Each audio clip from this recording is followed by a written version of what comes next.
What's up, folks? So, Ronda Rousey got her ass kicked last night. The fuck was that all about? That was unbelievable. I couldn't believe it. It was weird. Like, something yesterday, a voice, one of the voices were like, last night or earlier in the day, were like, Holly Holmes is gonna win the fight. And I was just like, no way. That's not gonna happen. Talking to the voice. They were like, watch, you'll see. And I was like, nope. I'm rooting for Ronda Rousey.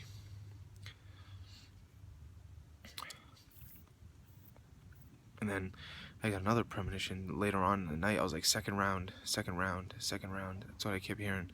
Second round. And I just went with my belief that Ronda Rousey would win with an armbar, because she usually does, because she wasn't going to win standing up, that's for sure, and she didn't.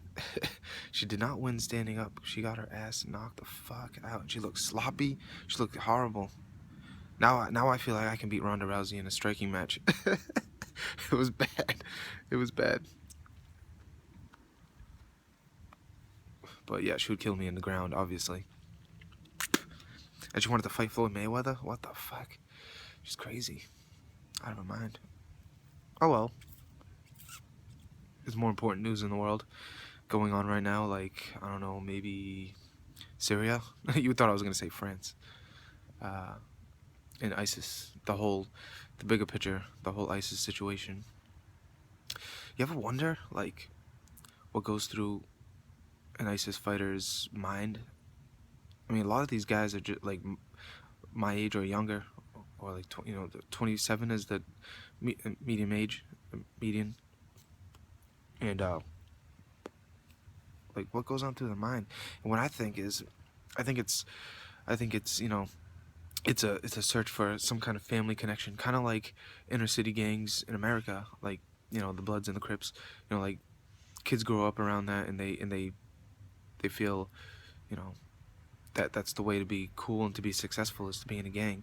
And I feel like a lot of these people, and it's like a disenfranchised youth that feels the need for family and the need for respect, I guess. So they join these groups, and they're just as much as victims as, the people dying, and I think I look from both perspectives, and they just get brainwashed. It's kind of like people joining the military. It's the same thing.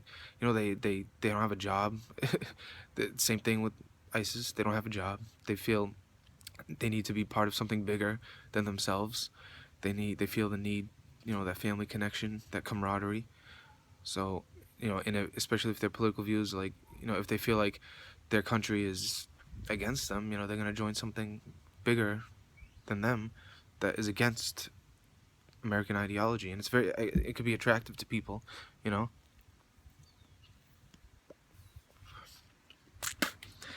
And they're not just going on based, they're not recruiting people based on just religious belief alone. It's a lot of stuff, a lot of factors that play into it, not just, oh, we're Muslim, so we're an Islamic group faction, so join us. That's not what it is, you know.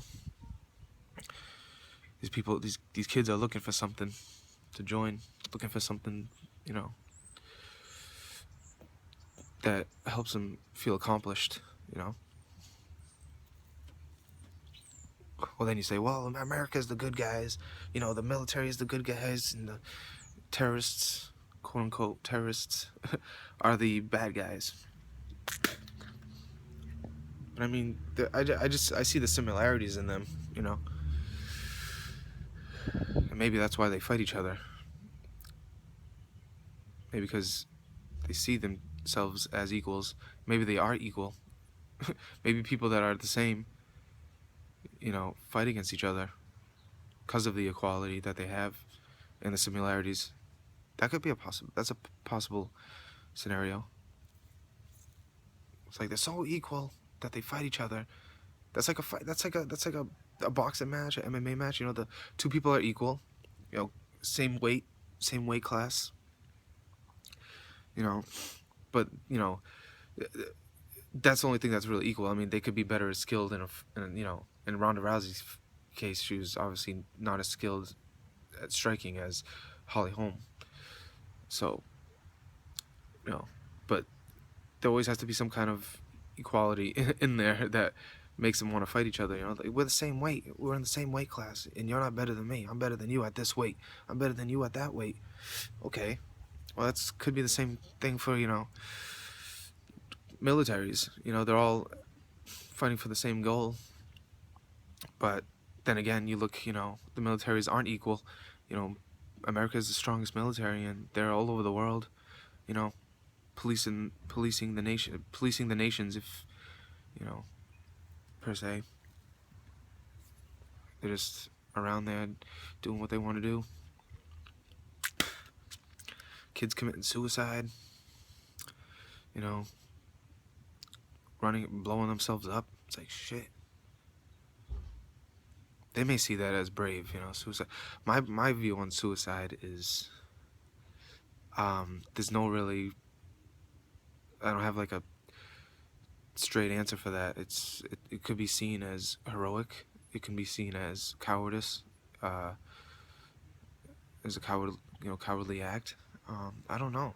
Me personally, I wouldn't commit suicide. I've had suicidal ideation, and I still do from time to time, but just something in me just doesn't want to do that. And I felt the hopelessness,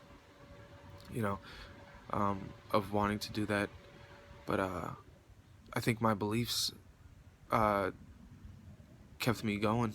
I believe having a belief in something is strong. Some kind of spiritual conviction or religious conviction, it can keep you from killing yourself. I believe that's just my belief. Especially if you're in a time of hopelessness. Like if you believe, even just believing in hope can push you along. And it's funny saying, I felt hopelessness in a time of and hope at the same time.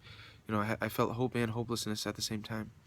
That's mixed emotions right there. But there's just that little tiny ounce of hope you got to hold on to, and to keep you alive. Even if you physically can't move, you're physically depressed, but your mind is still pushing through. So I guess will has a part in something.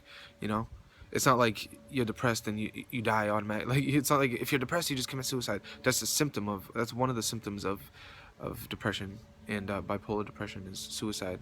Doesn't mean you have to, and that it happens automatically. If that was the case, everybody that had bipolar disorder would be dead right now. But it's not. Everybody is different.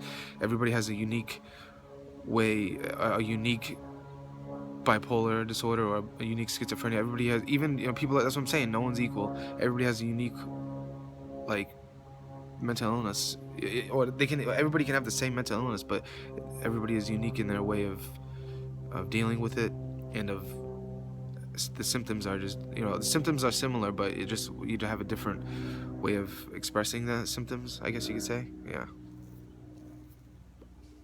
it's all it's just how it is, because I have my friend, one of my friends also has bipolar disorder, and we have similar symptoms, but we handle them differently, and we express our symptoms differently too, and we have different delusions, if you want to call that delusions. I still believe in my quote-unquote delusions and hallucinations. I see them as spiritual, but I think I've accepted that to be that. My auditory hallucinations, I accepted it to be spiritual, but it still affects me. My panic attacks, even that's spiritual.